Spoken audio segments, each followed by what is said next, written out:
of higher education, and we had elite leaders as the chairpersons of committees and commissions.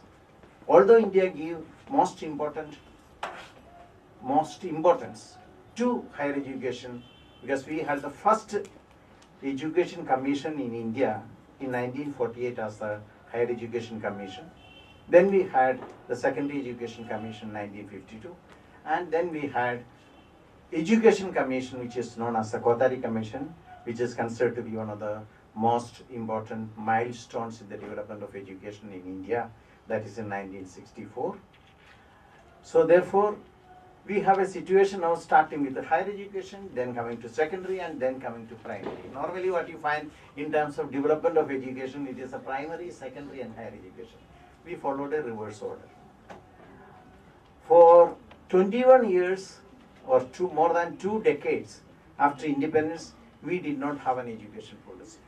We had the first education policy in 1968, the second education policy in 1986. And third, semi-final education policy, I use the word semi-final because it does come only to that stage, it does not come to the cabinet level and also to the level of the parliament. So semi-final one in 2016. And now I am told, I was in Bangalore last week to give a keynote address. I met people who are actually engaged with policy, Kasturi Rangan committee, and I was told that this policy will be out by the end of December. It is a 2018 plan, not 2019 plan. So that is what I was told. So we had different changes that I find. We had different policies, and also apart from the policy comes once in 2 decades or once in 3 decades, and now it is more than 3 decades we did not have a policy. But what we find is that we will be having many programs that are initiated by the government as the new forms. So I'll be touching some of these dimensions in my presentation. So let me start with the first part, the global trends in higher education. Let me say that higher education development in the global field was constrained by or was defined by 3 sets of developments that took place in the world. First, second and third, I would like to divide them into 3 parts. The first part is the post-Second World War period, where reconstruction was the major concern, and where you find that it is a state-led model of development in all sectors of the economy or all sectors. And higher education was not an exception to that. It was a state-led model, which was sometimes, those who are familiar with political history will know that it was George Marshall Plan for the reconstruction of Europe. That used to be the one. And one of the salient features of this development was the state-led model of higher education. And most of the cases, you find that higher education development and its expansion, massification did not take place at that point of time, was dictated by state policy, state control, and state funding. When we come to the 1980s, we find a different change, because at that point of time it was reconstruction, and what we talked about was that education and national development. You find that the most celebrated Education Commission report of India is also titled as Education and National Development in the 1960s. So it is not just a slip of the tongue, or it is not an accidental factor that has happened. It is in line with the international development that has been taking place at that point of time.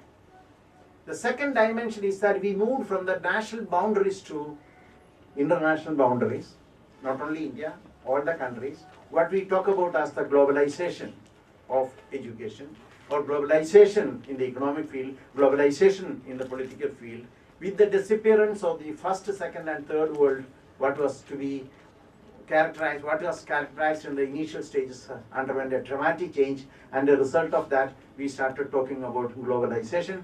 And when we started talking about globalization, the role of the state, or the monopoly, near monopoly of the state, was highly questioned, and therefore we deviated from the state funding, state management and state control to a more market-based arrangement. In India too, this reached a little late in 1991 when we were talking about liberalization policies, and the changes that you are talking about after that had a lot of reflection on the entry of market to higher education and higher education field. This was also the period that there was a lot of debate stating that whether higher education is a commodity to be traded in the market. Before that, the understanding was that higher education is a public good to be funded by the government and to be provided by the government. So there was a substantial ideological differentiation and variation and shift in the way in which we started looking at higher education. We started saying that higher education is a commodity and to be provided. So under the World Trade Organizations like General Agreement in Trade and Services, we have defined how to trade higher education.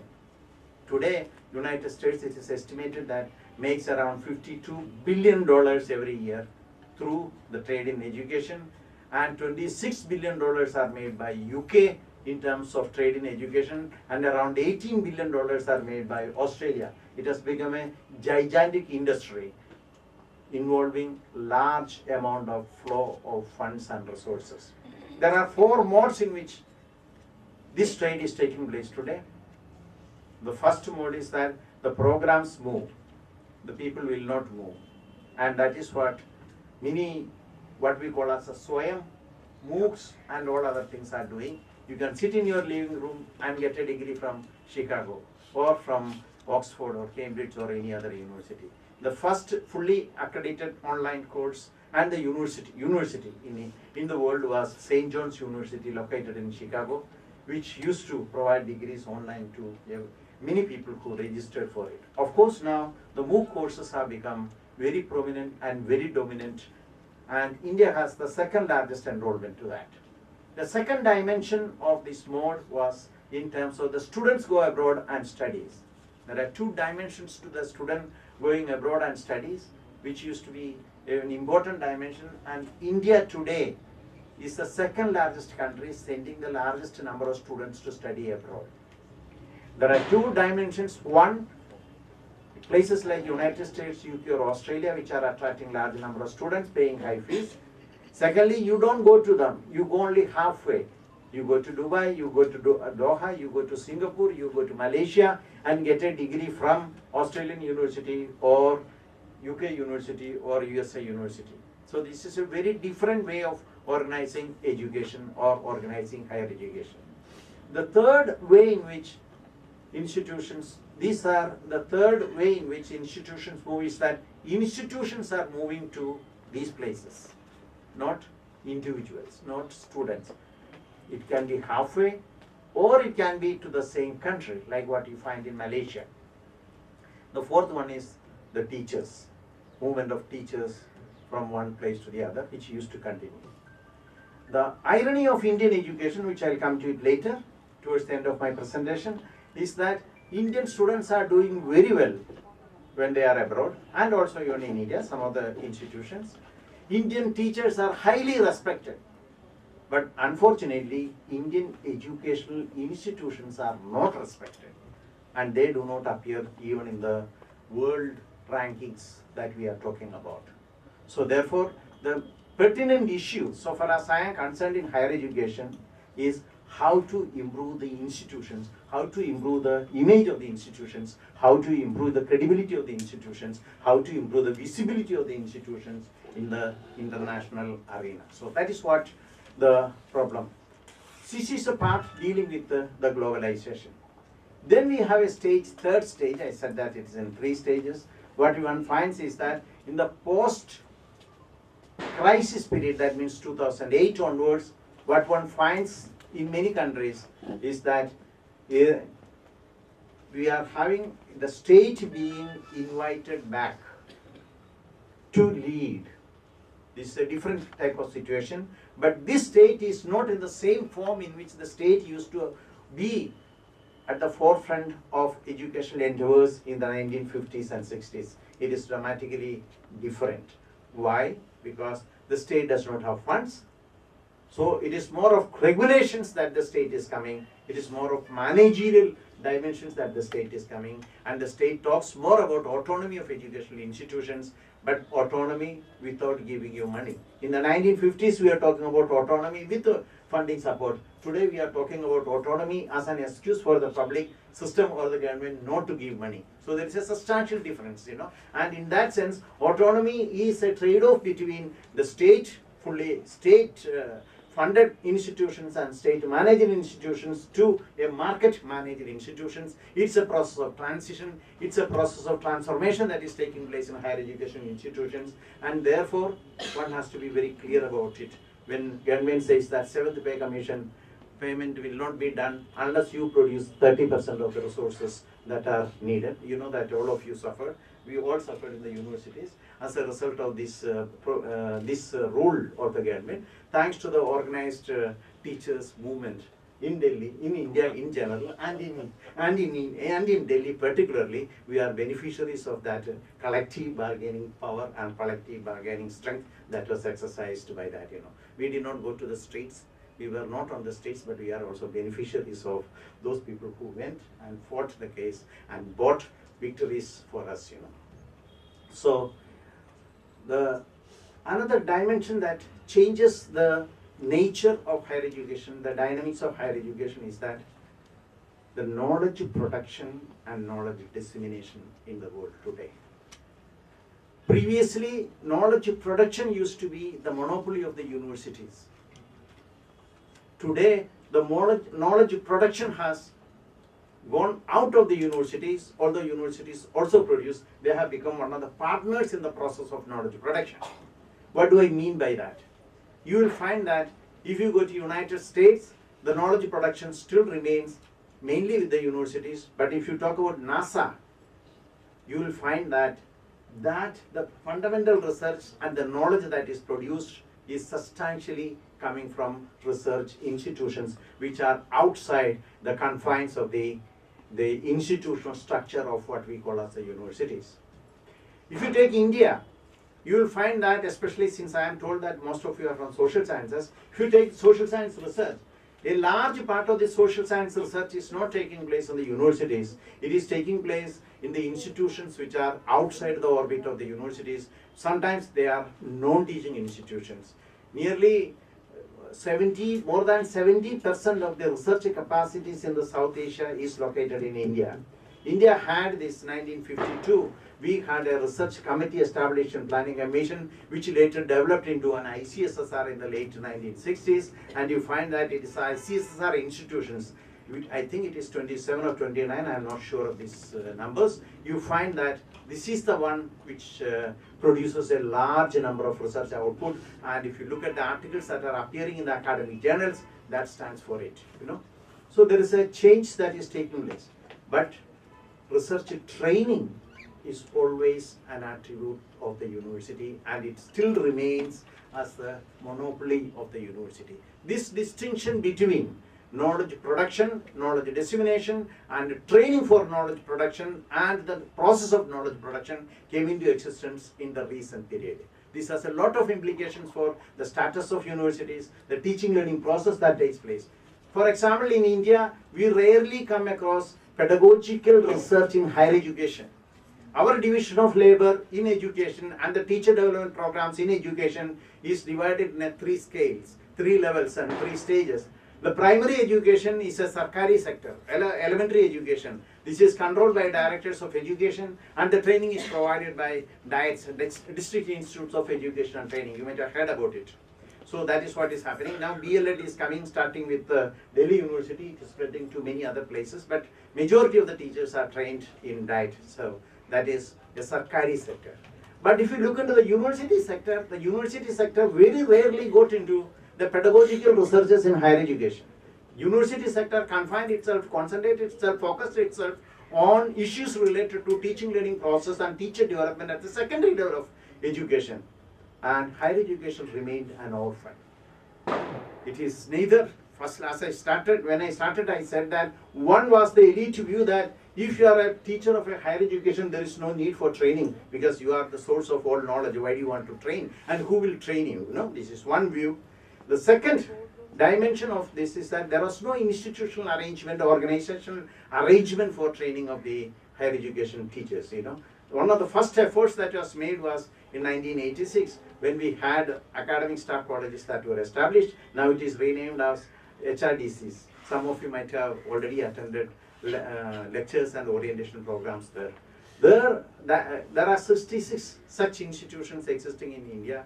I was told that around 55 or 56 are functional, whereas 28 or 29 are very functional. So very functional, functional, and less functional or non-functional. You know, this is the division that you find. I will not blame the directors of the HRDCs, because the effort that we put and the resources that we provide are such large that they cannot function properly. You know, so I'm putting it sarcastically.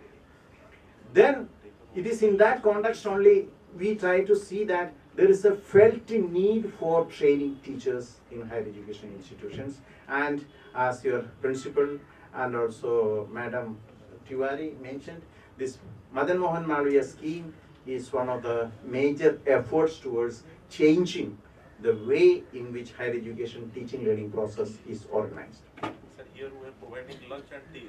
HRDIs they are not providing. So, okay. So he says that, you know, we are providing lunch and tea, you know. But even then, there are issues, you know, that are coming, the way it is done. Now, friends, if you look at the higher education development globally, you find that one trend that one finds is that till 1990s, the higher education was a slow-growing sector in most of the countries. What you find is that from 1980s onwards, the growth of higher education declined globally, and the developing countries were more affected by that. It was in the 90s that higher education picked up in the developed countries, and it is in the late 90s, 1990s or beginning of this century that higher education picked up faster in the developing countries in the world. I'm not talking about India. India also follows the same trend, but that I'll come to it at a later stage. So what one finds is that there is an explosion of higher education that is taking place, sometimes referred to as a massification of higher education. I think since this is a lecture on higher education, one should know that what is the meaning of massification. Massification means, are you familiar with a term called gross enrollment ratios? Gross enrollment ratio, or GER, that is an indicator of development of higher education, is the share of students going to colleges and universities within the age group of 18 to 23. I don't know whether anybody knows what is the GER of India. GER of India is only 25.8 or 26%, you know. I'll come to it later. I don't want to trouble you too much with the statistics, but I had to use some statistics at a later stage, so I'll come to it at a later stage. So you find that globally there are around 7.7 million students are enrolled additionally every year, and today we have more than 212 million. And this is a dramatic increase when we compare with the starting of this century, when we had only 100 million students, higher education students in the colleges and universities. Today it is more than doubled. It's a dramatic change that is taking place, and the net addition to enrollment is very high. What is more important is that this change is taking place more in the developing countries. 90% of the additional enrollment that increase that is taking place is the developing countries.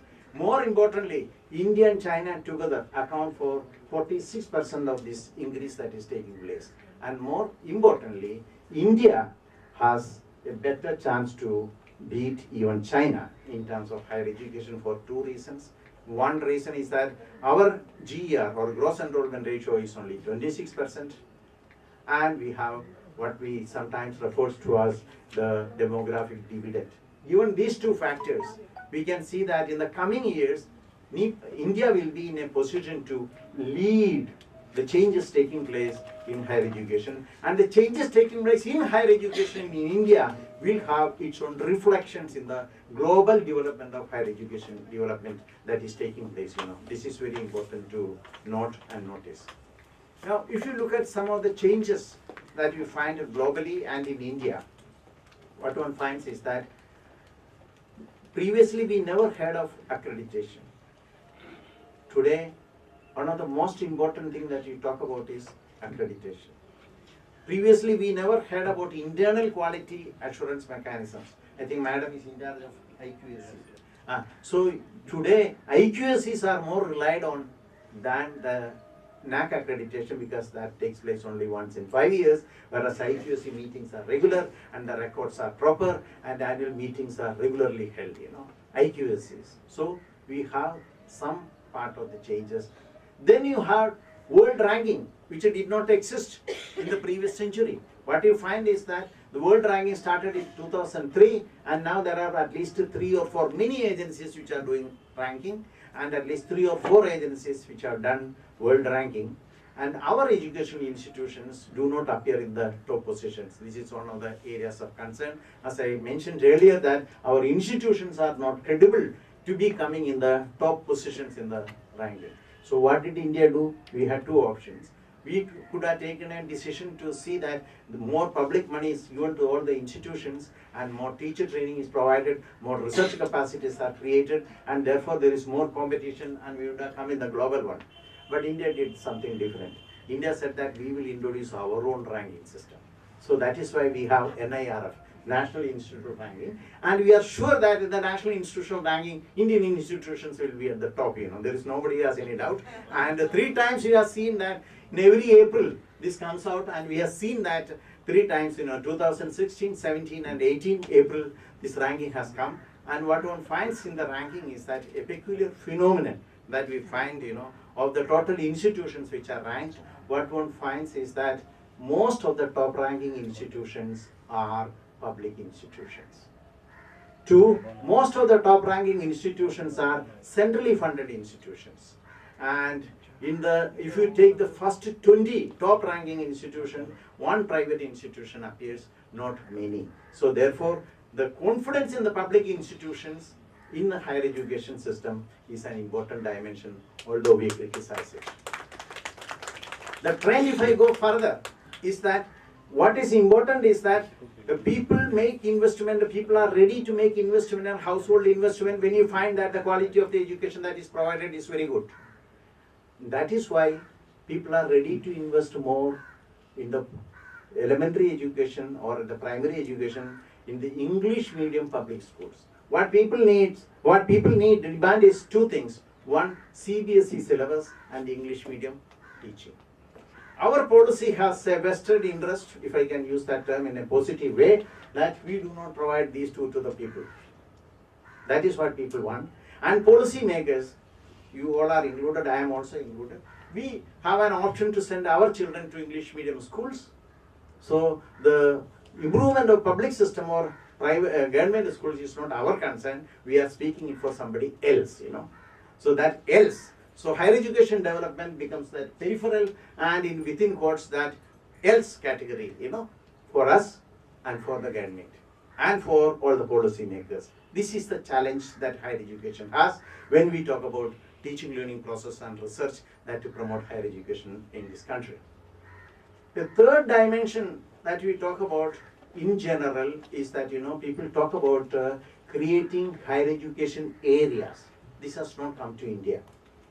There is an European higher education area, there is a Latin American higher education area, there is an African higher education area, which means that there should be more interlinkages between institutions located in the same region, and therefore there is an interplay of and also exchange of students and teachers within the region, which will be less expensive. So this is not happening in India. This has happened abroad. But one of the unique features of this century is massification of higher education, as I mentioned. Any GR between 15 to 50, and if it is more than 50, it is called a universalization of higher education.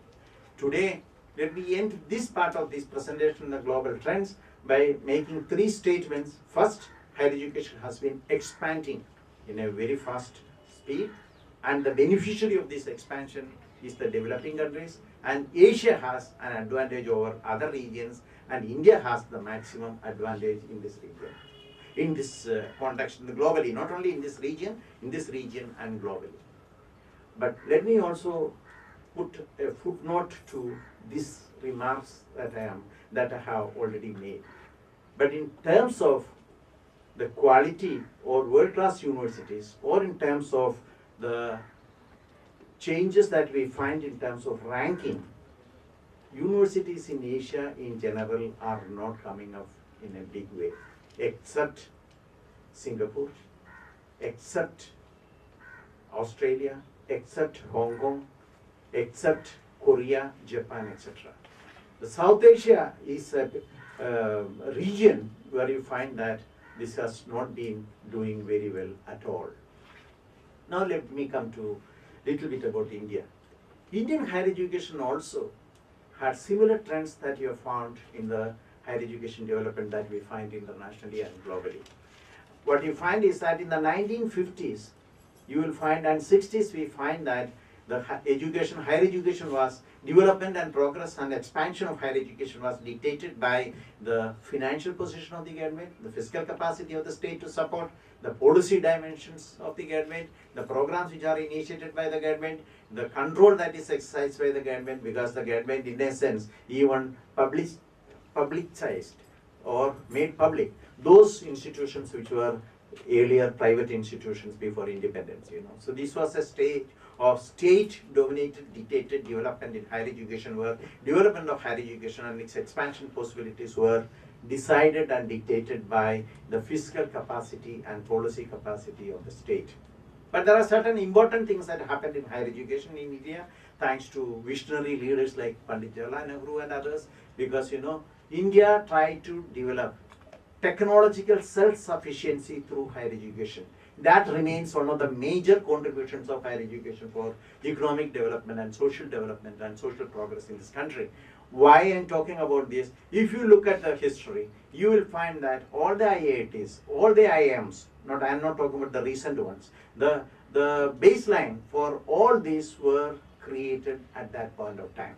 Now you also find that what is called as regional engineering colleges or RICs,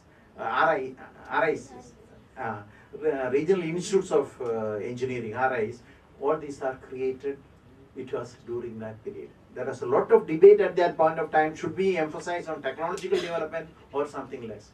Of course, this is the difference between a private sector and a public policy. What it needs, sometimes investment in higher education needs a longer period to get the returns, to get the benefits, both nationally and individually. Individually it may be more immediate, but nationally it may be much longer time. So the good investments that we made with a long perspective plan or a long perspective to support the industrialization process and other changes that are taking place in India helped us to develop a technological base whereby we could go to globalization and IT technologies, etc. It's a much faster pace than what is expected. Not only that, this also invited many multinational corporations to come and invest, because we have a pool of English-speaking technological base. Very important. Why we are forerunner in H-1B visa in the United States is also because we are English-speaking, highly technologically oriented, technologically competent people that are produced by our education system. So I do not subscribe to the view that our system is that poor, because people say that in many sectors, especially in the Silicon Valley, survives because of the Indian scientists and Indian engineers. So, and I am also not ready to buy the argument that the best brains are going out and what we are living here, like all of us, are the second best. I am also not ready to accept that argument. Many a time you find that those who do not get admission in IITs in India go to United States, UK and Australia, especially to Australia. That is why an Australian degree has a devaluation in the market when compared with a UK degree or a USA degree. Even when you come from a good university from Australia, you feel that those who are sitting in the interview board feels that he or she is a person who tried in IITs and could not get admission. So sometimes when you go for the interviews, these students, they are asked, you did not try in IITs. This is indirectly checking with you, are you somebody who is rejected by our system? That is why I left to this event. And your credibility is established on that. So I'm not ready to buy that argument, certainly. So the second stage in the development was a stage where we find that the state withdrew slowly and you promoted the market. And this became more in the form of aided sector initially. Then it became what is called as a self-financing courses. Now self-financing courses are coming in a big way.